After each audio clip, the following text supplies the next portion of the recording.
ശാന്തമ്പാറ പഞ്ചായത്തിൽ CPM വ്യാപകമായി ഇരട്ട വോട്ടുകൾ ചേർക്കുന്നുവെന്ന ആരോപണവുമായി കോൺഗ്രസ് രംഗത്ത്. ശാന്തമ്പാറ പഞ്ചായത്തിൽ താമസിക്കുന്ന തമിഴ് വംശജരായ ചിലർ CPM പാർട്ടിയുടെ അറിവോടെ തമിഴ്നാട്ടിലെ സ്ഥിരതാമസക്കാരായിട്ടുള്ള അവരുടെ ബന്ധുക്കളെ വോട്ടേഴ്സ് ലിസ്റ്റിൽ ചേർക്കുന്നതായിട്ടാണ് കോൺഗ്രസ് പ്രവർത്തകർ ആരോപിക്കുന്നത്.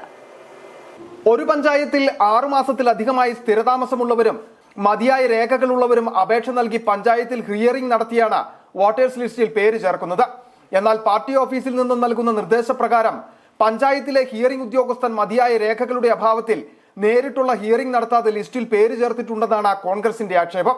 പഞ്ചായത്തിലെ തൊഴിലുറപ്പ് AE പ്രവർത്തിക്കുന്ന പാർട്ടിയുടെ ലോക്കൽ സെക്രട്ടറിയാണ് ഹിയറിംഗ് ഉദ്യോഗസ്ഥനെ കൊണ്ട് അതിരുവിട്ട കാര്യങ്ങൾ ചെയ്യിക്കുന്നതെന്നും ശാന്തൻപാറയിലെ കോൺഗ്രസ് നേതാക്കൾ ആരോപിക്കുന്നു. അല്ലെങ്കിൽ ഇടതുപക്ഷ മെമ്പർമാരുള്ള വാർഡുകളിൽ അവരുടെ ബന്ധുക്കൾ എന്ന പേരിൽ തമിഴ്നാട്ടിൽ സ്ഥിരതാമസക്കാരായിട്ടുള്ള ആളുകളെ കൊണ്ടുവന്ന് ഹിയറിംഗ് നടത്തി വോട്ടാക്കി കൊണ്ടുപോവുകയാണ്.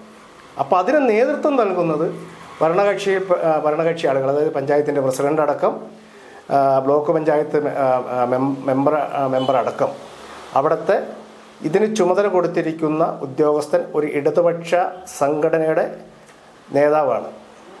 അവിടുത്തെ HC ഹെഡ് ക്ലർക്ക് അദ്ദേഹത്തിനാണ് ഇത് ചുമതല കൊടുത്തിരിക്കുന്നത്. അദ്ദേഹം ഒരു ഇടതുപക്ഷ സംഘടനയുടെ നേതാവാണ്. ഇതുകൂടാതെ വാർഡ് വിഭജനം നടത്തിയപ്പോൾ പക്ഷാപാതപരമായിട്ടാണ് വിഭജനം നടത്തിയതെന്നും തോന്നുംപടിയാണ് അതിരുകൾ നിശ്ചയിച്ചതെന്നും ഇവർ പറയുന്നു. മുള്ളൻതണ്ട്, പുത്തടി, പേത്തൊട്ടി, ആനയിറങ്കൽ, വേട്ടുവൻപാറ എന്നീ തമിഴ് സ്വാധീനമുള്ള മേഖലകളിലാണ് പഞ്ചായത്ത് പ്രസിഡന്റിന്റെയും ജീവനക്കാരുടെയും ഇടപെടൽ മൂലം അനധികൃതമായി ലിസ്റ്റിൽ പേര് ചേർക്കുന്നത്. LDF സ്വാധീനമുള്ള വാർഡുകളിലുള്ള വോട്ടർമാരെ UDF സ്വാധീനമുള്ള വാർഡുകളിലേക്ക് അവർ പുതിയ വോട്ടർമാരായിട്ട് കൊണ്ടുവരികയാണ്. പുതിയ വോട്ടർമാരായിട്ട് കൊണ്ടുവരുമ്പോൾ അവരെ വോട്ടർ പട്ടികയിൽ ഇടം പിടിക്കുകയും ഇവർ കാലാകാലങ്ങളായി ചെയ്തുകൊണ്ടിരിക്കുന്ന കള്ളവോട്ട് പ്രക്രിയയിലൂടെ വീണ്ടും പഞ്ചായത്തിൽ അധികാരം നിലനിർത്തുന്നതിന് വേണ്ടിയിട്ടുള്ള ഗൂഢശ്രമം അവിടെ നടക്കുന്നുണ്ട്. UDF സ്വാധീനമുള്ള വാർഡുകളിൽ മറ്റു വാർഡുകളിൽ നിന്നും LDF പ്രവർത്തകരെ ചേർത്തിട്ടുണ്ടെന്നും ഈ മാസം 30 അന്തിമ വോട്ടർ പട്ടിക ഇറങ്ങുമ്പോൾ കള്ളവോട്ടും ഇരട്ട വോട്ടുകളും ഉണ്ടെന്ന് ബോധ്യപ്പെട്ടാൽ ഇലക്ഷൻ കമ്മീഷനും കളക്ടർക്കും പരാതി നൽകുമെന്നും നിയമപരമായി നേരിടുമെന്നും നേതാക്കൾ പറഞ്ഞു.